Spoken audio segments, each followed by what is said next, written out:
You know those 8-week weight loss challenges that your favorite influencers get you to do? Yeah, those are killing your progress. In this video, I'll tell you why these short window weight loss challenges are detrimental to your fat loss goals. I'll also tell you what you can do instead so that you can take part in these challenges but be much more successful at them. Now, I've tried these challenges before and I never made any progress. I would usually just get discouraged that I wasn't losing weight quick enough and I would give up about halfway through. But I don't want you to make the same mistakes that I did, so let's get into the video.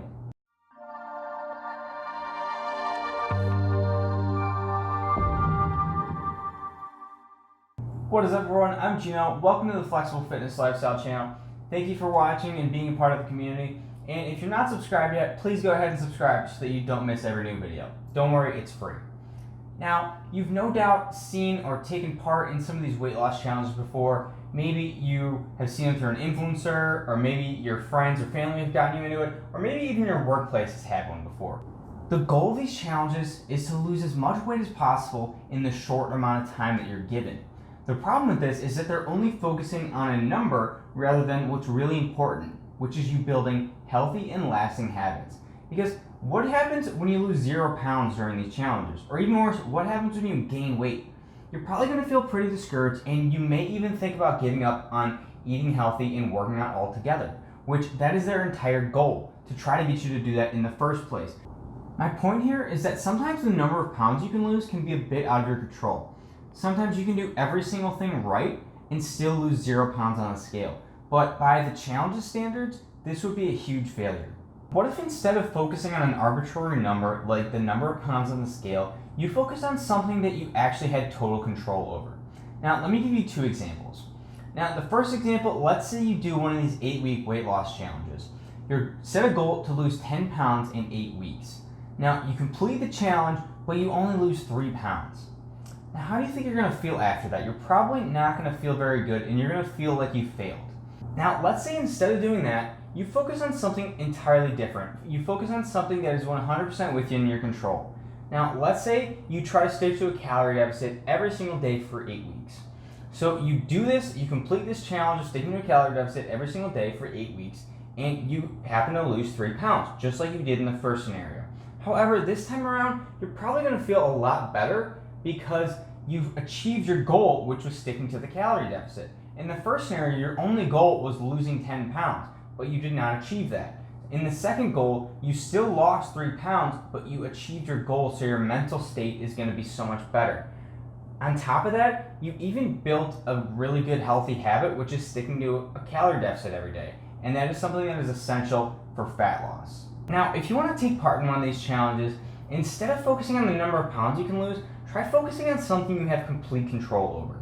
So some examples would be to stick to a calorie deficit every day, to work out a set number of days every week, to eat healthy 80% of the time, or better yet, a combination of all 3. If you can stick to one of these things for 8 weeks, you have a pretty good shot at creating a new healthy habit.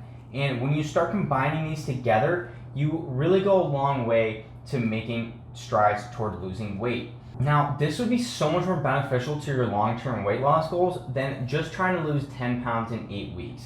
Because guess what? When the weight loss challenge is over, you're probably going to go back to doing the same thing you were doing before, meaning that you're going to gain all the weight back, even if you lose the 10 pounds or whatever your goal is during that challenge.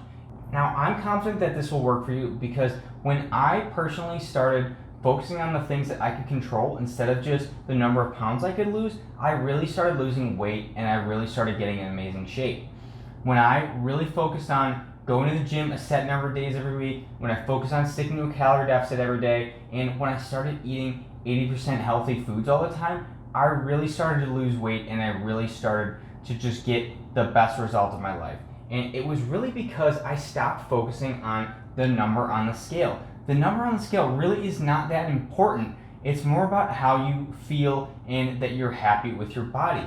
Who really cares about the number? Who cares about the amount of pounds you can lose in a short amount of time? You're not going for a sprint here, you're going for a marathon, and you want to maintain the results once you get them. So you don't want to just lose 10 pounds and gain it right back. You want to have these healthy habits in place so that once you do lose the weight, you can keep it off. So weight loss challenges really are not very beneficial to your long-term goals.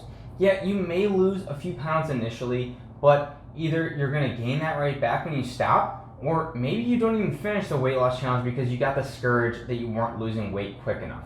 Either way, this is not going to lead to long-term success. So instead, you want to focus on setting goals that you can actually control. And if you're going to be doing these weight loss challenges, don't do the weight loss challenge, make your own challenge, and challenge yourself to build one of these healthy habits. Now, if you really want to get in amazing shape, I want to challenge you to do one of the following for the next 8 weeks. Now, I don't want you to do all 3 of these at once. I'd prefer that you master one of these things first and then move on to adding the second and the third over time. Because if you try all these at once, you're going to be overwhelmed. But I want you to try to stick to one of these things for the next 8 weeks. So those would be sticking to a calorie deficit every day, working out a set number of days every week, preferably 3 or 4 days, or eating healthy 80% of the time. Once you master one of these things, add in another one, and then finally add in the third one, and this is going to go a long way towards your weight loss goals. If you can stick to one of these things for 8 weeks, you have a really good shot at making an awesome, healthy habit that you can continue to do permanently. And once you add in the other 2 over time, you are really going to be losing weight once you're doing all these 3 things at once. Thanks for watching, everyone, and please subscribe to the channel if you haven't done so already so that you don't miss out on every new video. And if you liked the video, please leave a thumbs up and share it with one friend who can benefit from it. Now, if you don't know where to start with working out and eating healthy, I have a free 3-day bootcamp course that will walk you through it. And if you want more advice from me, feel free to join my free Facebook group. The link for both are in the description below. Thanks again for watching the Flexible Fitness Lifestyle channel. I'll see you next time.